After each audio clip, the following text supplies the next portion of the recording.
because of a new pair of cleats that made his surgically repaired ankle feel uncomfortable. Now, after practice, he said he was fine and he's going to go back to his old cleats on Sunday. But permit me to ask you the musical question, what the actual heck is going on here? I mean, look, as he explained, he was insistent that it's not a big deal, it's fine, it'll go back to the old. But I mean, why are you changing your shoes on Thursday of game week? Like, does that make any sense? Like, anyway, I don't know. You guys can maybe explain that. But no, I think you have to remember on the NFL injury report, if a player misses even one of the reps he would normally take in practice, he has to be listed as a limited participant by rule. So it may be that he just missed a couple plays while he was changing his shoes, and he seemed to really downplay it after. I talked to some people there. They are not concerned in any way about this affecting his availability for Sunday's game, as long as he remembers which shoes to wear. Let me put you in the locker room, okay? And Ach, you know this, RC, you're sitting in your locker, and you look at your old biscuits. You're looking at them old cleats, and you're like, do I really want to go out in those today? Let me break out the new ones. Let me break out the fresh boys, right? So you put the fresh ones on. You go out for warm-ups. You start running. You start getting this arch ache right in the middle of your foot. And you're in your head, you're like, that was a bad idea. I got 2 hours on my feet. That was the worst idea ever. I should have kept the old biscuits on. I would have been comfortable. Would have got through practice. Should have broken these out at a different time. But you got to go through practice. Usually, though, you send one of the young guys in, like, hey, go to my locker, get the old ones that look beat up and smell, bring them back out to me, and then you break in. That's what rookies are for, right? That's what the young guys are for. But we've all been there. You know you've been there with the foot ache. Are you kidding? Dak, I mean, what? This happens the week before the game against Brady? It's no issues with Dak and his foot. No issues with Dak and his foot. The issue is with the offensive line. The issue is, like, what is Tyler Smith going to do against Shaq Barrett? Like, that's the real issue, right? Like, Shaq Barrett is a sack getter. 10 sacks last year, 8.5 or 9.5 the year before, 19 the year before. Like, that's the issue, right?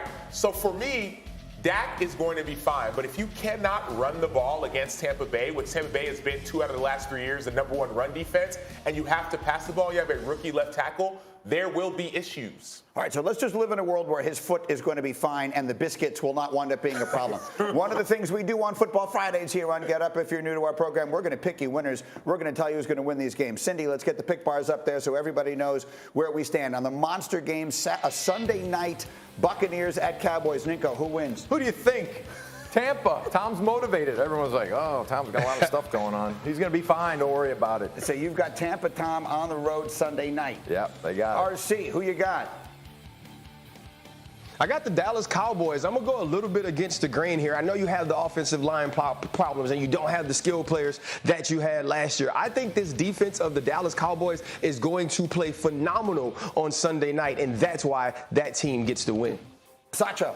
I got Tampa. I think the Cowboys defense is going to play phenomenal. I think Tampa's defense is going to be just as phenomenal. And then I give the edge to Tampa Bay's offense. So I got Tampa Bay winning this game Sunday night against the Cowboys. It's going to come down to Dak's biscuits, I think, is what it's going to be. Feet got to be fresh. Who you got? Tom Brady's not losing the opener to the Cowboys. I mean, like, it's just not going to happen. I know it almost happened last year, but I don't think. My understanding is that Tom Brady has never lost to the Cowboys, and I don't expect that to change on Sunday night.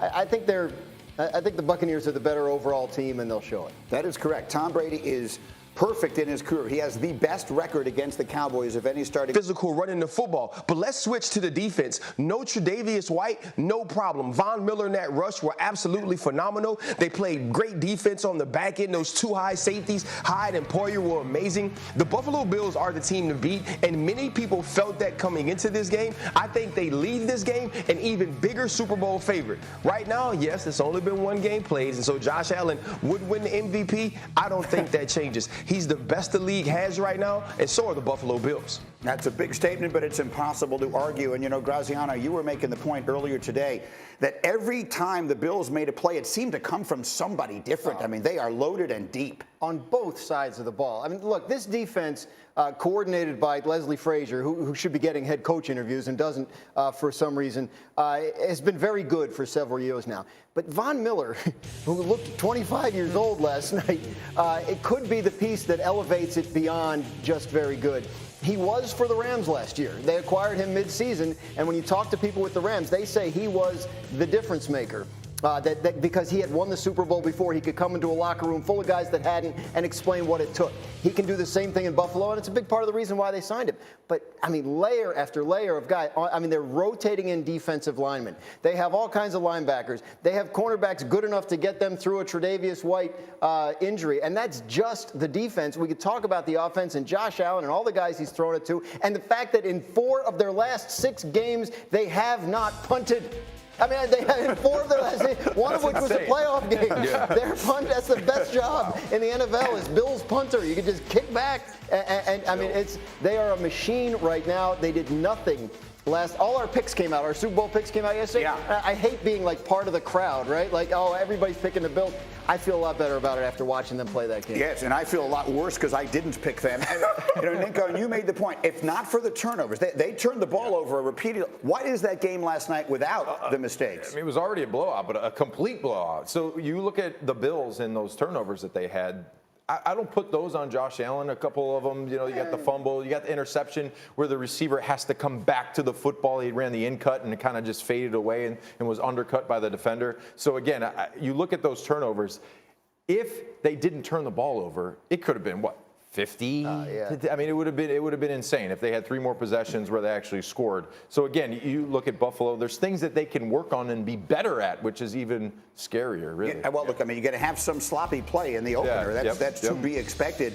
And the Bills certainly had more than enough to overcome whatever their mistakes were. Sacho, I feel like the focus needs to be on Allen. As you watch him, you and I were making the observation before the show that he's sitting next to Von Miller in that little press conference there. And which one of them is the quarterback? Right? He's bigger than Von Miller. And it looks like it is, but he actually is. So I played with Josh Allen. He's every bit of 6'5", every bit of 245, whatever you want to call it. Like guy. he's a specimen. He's a creature, like Von Miller said. And that play on Nick Scott, where he literally sized up Nick Scott. He looked like a running back. Looked at him, got his arm out, stiff-armed him, threw him to the ground for the first down. That's who Josh Allen is. That's who he's always been. That's who he's going to be. So for me, Josh Allen's a story. If Tom Brady and Derrick Henry somehow managed to have a baby, which is a ridiculous idea, it might be Josh Allen because he can do all that stuff. All right, let's go to RC. The first thing you said to me when I spoke to you this morning, 2.5 hours ago, was this was more about the Bills than it was the Rams. This is the defending Super Bowl champs, as you pointed out, in their building with all that energy, and the quarterback did not look right. What do we say about the defending champs and their quarterback this morning? I think you're scared. I mean, when you look at a Sean McVay team, the one thing that we can say about them is that they always seem to be prepared. And they didn't seem to look like this as an offense probably since they lost the Super Bowl to the New England Patriots. And it was in that game that Sean McVay said he learned some things and he started to understand some things and he had to be better. And he was out-coached by Bill Belichick. I believe it looked the same last night when Sean McVay was facing Leslie Frazier's defense. You didn't see the zip on the ball from Matthew Stafford. And Nico talked about it a little bit on the call this morning. Some of those out routes and some of the plays that he was throwing the football to the sideline seemed to float away from him. And I said this during the offseason when we were talking about Stafford's injury. I said, as long as he can throw the football like he always has, we're okay. We've never associated Matthew Stafford's success, his potential, or anything we thought about him with anything other than arm talent and arm strength. If he loses that, who is he? He's the guy we saw last night. Also think about this. Remember, you bring over Allen Robinson, and Allen Robinson has been good with every quarterback he's played with, whether it's Mitchell Trubisky, Nick Foles, or whoever it was. He was always a guy that could produce. He barely gets the ball last night. Right? Matthew Stafford doesn't want to throw it to anyone but 10. They can't get a run game going. You can't block. This looks like a team that has a lot to fix in a very short period of time. The season is here. Matthew Stafford doesn't look good. This was a very un-Sean McVay-like performance as a coach.